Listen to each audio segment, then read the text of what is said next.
You ready to pray? Pray over your chicken? Today's your last day with your grandpa. Him go back home to Arizona. There. Nice, good chicken. Nice chicken, huh? Eat your chicken. Oh, you heard the empty dripping? Yeah, eat your chicken. You don't want it? Go ahead.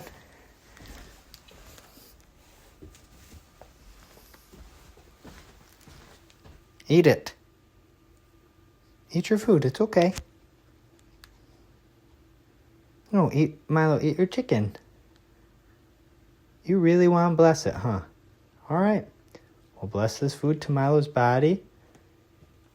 In Jesus' name, amen.